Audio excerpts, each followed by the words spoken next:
Assalamualaikum warahmatullahi wabarakatuh. Perkenalkan, nama saya Bani Adam Aliksan dari Prodi Sistem Informasi dengan nomor induk mahasiswa 0479359927.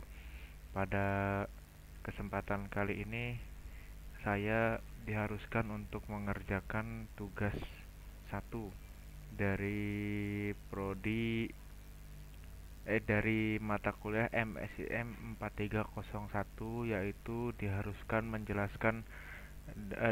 membuat dan menjelaskan program Java yang sudah diperintahkan oleh dosen. Kurang lebih yaitu tujuan pembelajarannya mampu mengimplementasikan penggunaan tipe data, terus variabel, identifier, dan keyword dalam kelas objek atau metode. Kemudian mampu mengimplementasikan array atau string pada dalam metode. Yang ketiga, mampu mengimplementasikan struktur keputusan untuk pemrosesan data. Nah, ya kita apa atau saya diharuskan membuat video menjelaskan maksimal 15 menit tentang cara kerja program yang dibuat oleh saya gitu. Nah, langsung saja saya menjelaskan program yang saya buat.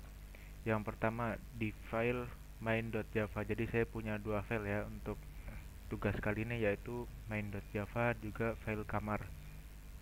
Pada file main.java ada kode yaitu import java, terus .util .scanner.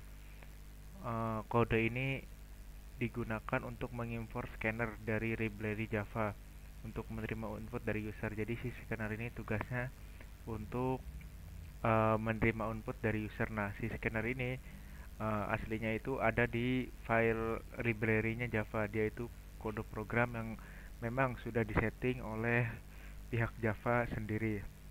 Nah, kemudian ada yaitu kode public class main, terus public static void main string args. Ini yaitu adalah entry point atau pintu masuk dari program method main, akan dijalankan pada pertama kali. Jadi sebelum program Java itu dieksekusi, kita harus menuliskan kode ini dulu. Jadi kode ini dulu tuh kode yang paling pertama dieksekusi. Jadi pintu pengeksekusian semua kode dari sini.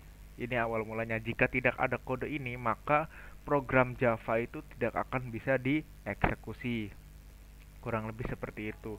Nah, biasanya kalau orang programmer Java itu menyebutnya uh, main main function ya, atau enggak uh, Java main lah, Java utama gitu. Kemudian inisialisasi kamar. Nah, pada inisialisasi kamar ini yaitu kita membuat array daftar kamar berisi 4 objek kamar. Setiap objek memiliki atau punya nomor kamar, terus tipenya, terus harga dan status ketersediaannya ya. Jadi di sini itu pembuatan objeknya. Jadi kita itu pakai array ya, menggunakan array. Jadi biar kenapa kok pakai array? Karena agar bisa membuat objek secara langsung gitu. Jadi banyak objek sekaligus tuh bisa pakai array. Nah, ini ada beberapa isinya, yaitu nomor kamarnya berapa, terus tipenya tipe apa, terus harganya berapa, terus apakah kamar yang ini itu tersedia atau enggak. Jadi di sini true else nya itu penentuannya gitu. Jadi kurang lebih seperti ini cara membuat objek juga digabungkan dengan array ya. Kemudian menampilkan daftar kamar. Nah, pada menampilkan daftar kamar ini, pada kode ini kita menggunakan loop for each. Digunakan untuk mencetak informasi dari setiap kamar. Terus juga dia menampilkan properti kamar seperti nomor, terus tipe, harga, apakah tersedia atau enggak. Jadi menggunakan loop loop for each. Nah, ini seperti ini loopnya kayak gini. Nanti dia ngeloopnya itu ngeloop apa? Ngeloop si ininya nih, kode print pada Javanya. Jadi nanti dia akan mengeloop semua kamar sampai habis gitu, dari kamar 101, 102, 103, 104. Karena kalau misalnya tidak menggunakan sistem shout ini atau sistem outprint ini, terus tidak digabungkan dengan loop for each ini akan capek ya, kita ngetik kodenya tuh kebanyakan gitu. Jadi mending digabungkan saja. Nah, ntar di di konsolnya itu akan keluar semua nama-nama di sini. Kok yang di sini nggak cukup dengan sini? Enggak, karena yang di sini itu bisa dibilang datanya aja gitu. Nah, untuk menampilkan data ini harus menggunakan ini sistem outprint digabungkan dengan loop for each-nya, kurang lebih seperti itu. Terus untuk penginputan kamarnya, ini input pemesanan maksimal 3 ini karena disetting oleh saya itu maksimal 3. Menyediakan array kosong maksimal untuk 3 kamar maksimal. Jadi kita menyediakan array kosong dan maksimal array kosongnya itu hanya 3 kamar yang dapat dipesan. Terus kurang lebih seperti itu ya. Nah, pada kode sistem outprint ini terus jumlah pesan itu ini digunakan untuk user diminta menginput berapa kamar yang ingin mereka pesan. Jadi pada kode ini itu diharuskan si user itu menginput kamarnya, tapi maksimalnya 3, tidak boleh lebih. Terus kode ini pada kode for integer kurung buka integer i sama dengan 0 ini merupakan loop pemesanan kamar. Jadi kita itu melooping pemesanan kamar untuk setiap kamar yang ingin dipesan, misalnya nomor kamar, terus apakah kamarnya tersedia atau enggak. Jadi dicek dulu kamarnya tersedia atau enggak, kemudian kalau tersedia simpan ke array kamar dipesan, tanda jadi dan tanda jadi tidak tersedia gitu.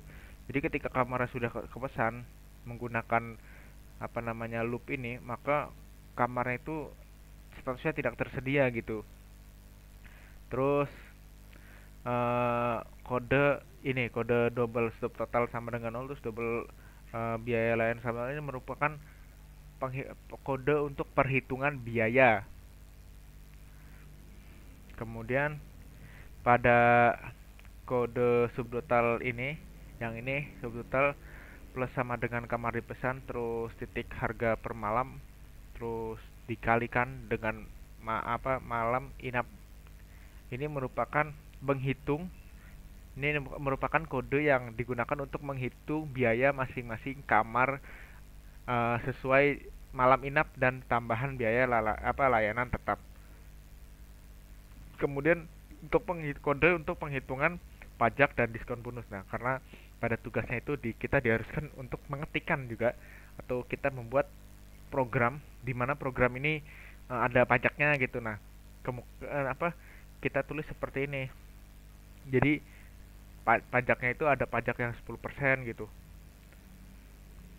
Jadi misalnya kita udah pesan tadi harganya sekian, terus kita kena pajak gitu karena kan mungkin kan ini aplikasi yang terdaftar oleh pemerintah gitu ya.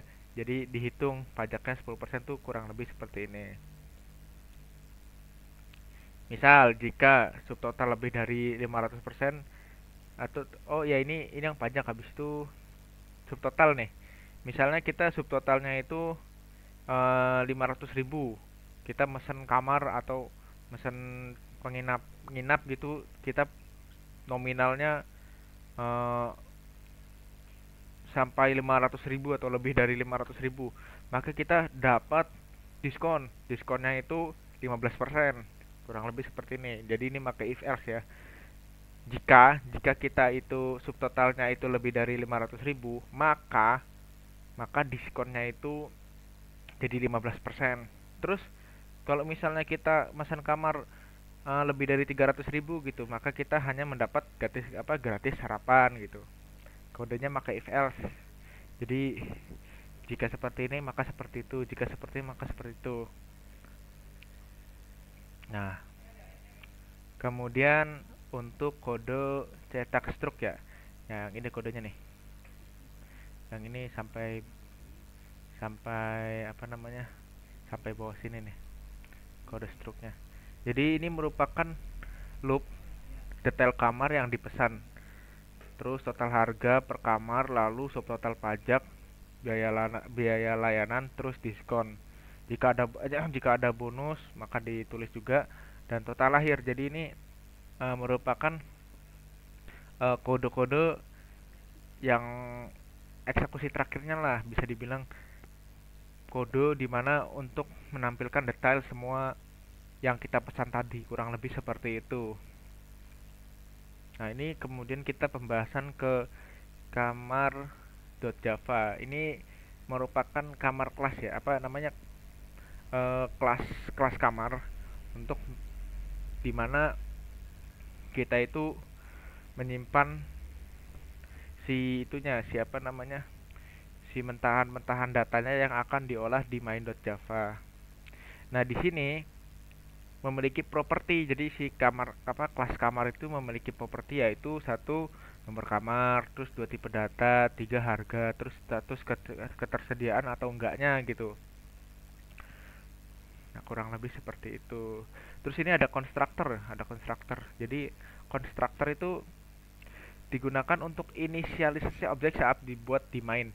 Jadi kita, cara simpelnya itu konstruktor itu bisa dibilang untuk mempermudah lah. Jadi si apa, ketika membuat membuat apa namanya, membuat atau menjadikan objeknya itu bisa langsung diketikkan saja gitu untuk konstruktor. Kita juga apa, ada ke apa, pembahasan konstruktor ya, konstruktor pada Java. Kurang lebih seperti itu aja ya yang dapat saya jelaskan. Kurang lebihnya mohon maaf. Sekian, terima kasih. Assalamualaikum warahmatullahi wabarakatuh.